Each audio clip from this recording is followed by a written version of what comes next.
Scarface was a gangster, but that shit was fiction. My nigga Charles Cosby, that nigga's a living legend. That nigga's the real Scarface, nigga. That nigga was putting it down. I'm the godfather, head honcho. Married to the game like Griselda Blanco. 50 keys in the closet of my condo. Bulletproof vest on my chest like the honcho. Incredible, I clap like a encore. For the right price, I'll turn you to a John Doe. Went from a Bronco to the Bentley keys. And to think, it all started off with 50 keys. Cocaine Cowboys too. I'm in the bigger thing. Cocaine Cowboys too. I'm on the biggest screen. Like to keep my pistols clean. Wipe them off with Listerine. Posted in the kitchen like Mr. Clean. You got the hottest chick in the game, wearing your chain. I got the hottest chick in the game, plugging the cane. A Cali cannibal artist like Michelangelo. I can quit now and ghost right for my Angelo. 1 million, 2 million, 3 million, 4, 5 million, 6 million, 7 million more. 1 million, 2 million, 3 million, 4, 5 million, 6 million, 7 million more. I am the real Scarface, the real Scarface, I am the real Scarface, the real Scarface, I am the real Scarface, the real Scarface. You know how you live it, I'm a cocaine girl.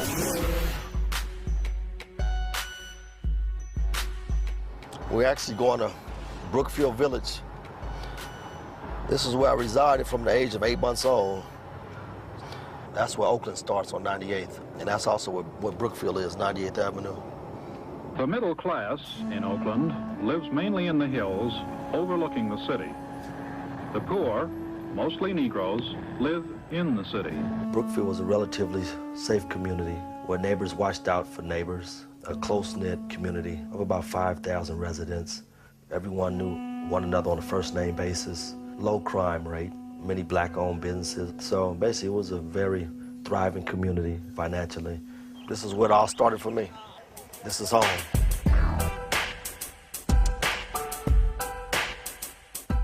I'm the youngest of 4 children.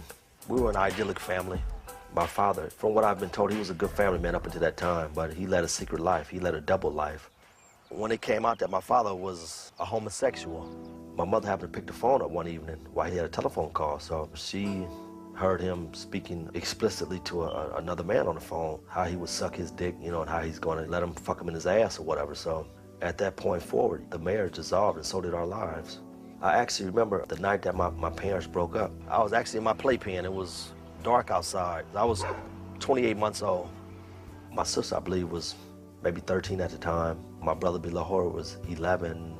My other brother was maybe 7 or 8. My father came home. Him and my mom had a verbal altercation, which turned physical. And I remember my father striking my mother in her face. I remember my mother falling, getting up. I remember my older siblings attacking my father physically. Next day, I remember my mother snatched me out of the playpen, and we ran across the street to one of the neighbors' house and took refuge there until the police came. The next morning, we were back at home, and I remember my father came there with his mother and his father, which were my grandparents, and he removed all his belongings. My mother, she turned to alcohol. She would drink her sorrows away. There were times when my mom even went to work drunk. My mother was an LVN at Samuel Merritt Hospital. She worked graveyard shifts, so, you know, that gave us a lot of time to be mischievous kids. I was just always out on the streets trying to find something to do. Since I was 7 years old, I've been on my own, you know. I'm doing all I can, like I say, to stay out of trouble, but it hasn't been easy, you know. From the age of 12 years old, I wanted to be a lawyer. I had read some law books back then. I basically wanted to practice law, criminal law, for no other reason than the money that they made. But along the way, I got sidetracked.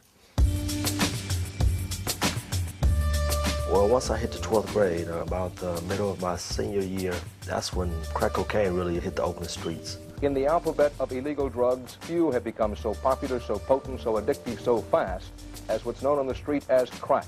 The cheapest, most potent, most addictive form of cocaine ever seen in this country. And it has terrorized the city of Oakland, California. Oakland, California is the place. Do you see drugs all in your face? You had guys my age, 16 years old, 17 years old, had their own cars. Some had their own apartments. And, you know, this all was derived from income generated from crack cocaine, so. In many places, the crack trade has transformed small-time hoodlums into big-time entrepreneurs. Oh, my goodness, look at the money. What do you do for a living? It's not uncommon to stop like a 14, 15-year-old kid, go into his pockets and pull out a couple $1,000s in cash. Every teenager during that time in the city of Oakland wanted to become a drug dealer. I'm not gonna work at no McDonald's for no minimum wage. I want fast money. Fuck that slow shit. Slow shit ain't getting me paid. Why go get a 9-to-5 job and bust your ass for the next man? Gotta get up early in the morning or night shift. You do all that work, by the end of the month, when you get your money, you know, it ain't enough to live off of. What can you do with a little bit of money? Fuck this job. Why should go through the hassle when you just wake up, turn on your phone or turn on your pager back then, and once that motherfucker go off, you know it's more than 5 G's. What kind of money can you make dealing with dope? If you plan on doing it a full-time thing, sometimes $5,000 a day. This was a bonanza that, you know, nobody frowned upon during that time. You know, a cocaine bonanza. Everybody was just excited to be able to generate some money. Money, money, money! The profits were staggering, up to $1 million a week. Should we throw these ones away, man, since we got $500,000? Well, I tell you what we can do. We can give it to the poor. That's exactly what I said, too. We'll just donate those to the poor. If money can be the difference as far as me being sad and happy, hey, I want as much money as I can get, you understand me? Of course, I aspired to become a drug dealer. I went from wanting to become a lawyer to becoming a criminal. Well, there's one particular guy I knew. His name was Banana. He was moving drugs, a few ounces here and there. So I approached him. I said, I want to become a part of this. Can you hook me up in some type of way? And, you know, I'll pay you back as quick as I can. He was like, cool, you know what I'm saying? You my nigga, so I'll hook you up and you just come and fuck with me from now on. The first ounce that I received on consignment from Banana, I actually didn't know what to do with it. Banana had to instruct me on how to properly transform powder cocaine into crack cocaine. It's basically an art form not everyone can do. Through practice, I would say I became the Michael Jordan of crack cookers. What you do, you get powdered cocaine and you put baking soda on the powdered cocaine. You put it in a glass coffee pot. You put water in the coffee pot. You put it on the stove, and in about 5 minutes or so, the powdered cocaine turns into a yellow gel-like liquid. From there, you remove it from the flame. You throw in a few ice cubes to reduce the heat. And at the same time, you constantly rotate the coffee pot in a counterclockwise motion. You throw in a few more ice cubes and you reduce the heat even further. By now, the rock is forming. You put it under the faucet. You add cold water to completely harden that rock. Once it's hardened, you take it out of the coffee pot, put it on a plate, and you take a large knife or a meat cleaver or what have you, and you break it down into $10 pieces, $20 pieces, into crack cocaine. Crack has become America's drug of choice. Crack. Everywhere you go, crack. I'm beaming up to the Enterprise. I mean, everything was just an open-air drug market. You know, no pistols or none of that. You know, just selling rocks of cocaine. We were just kids out on the streets making money. This is the hydrant where the legend of Charles Cosby began. Right here on Grumley in St. Elmo. The very first spot that I ever sold crack from, which was 1984, I feel like a million years ago. I started out making $300-400 a day, $500 a day. Depends how long I stayed on the corner. Once I turned the ounce of cocaine over, I had $4,000. I took Banana the $2,000 that I owed him, and I kept $2,000. So with that $2,000, I purchased my own ounce of cocaine from Banana. We're on 8th Street in Deep East Oakland. The apartment behind me, this was my first crack house. I opened in 1984. Just one of my customers wanted extra money and at the same time can get high for free. I just started giving her $40 a day to be able to sell drugs at her apartment.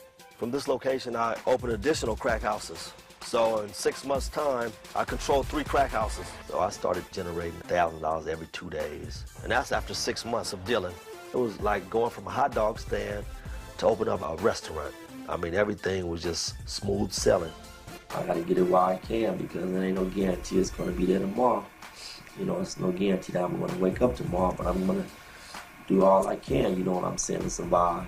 In the very beginning, there was really no violence, but about a year into it, you started hearing about the drive-by killings and the setups and the robberies and the murders. Death in the Oakland streets, rival gangs involved in the drug trade, shooting it out, almost a weekly occurrence. Whole neighborhoods are killing grounds. Many of the victims and their killers are very young, teenagers and younger. Now the schools not only have the traditional memorials to those who died in world wars, but new makeshift memorials to those who died in street wars. So much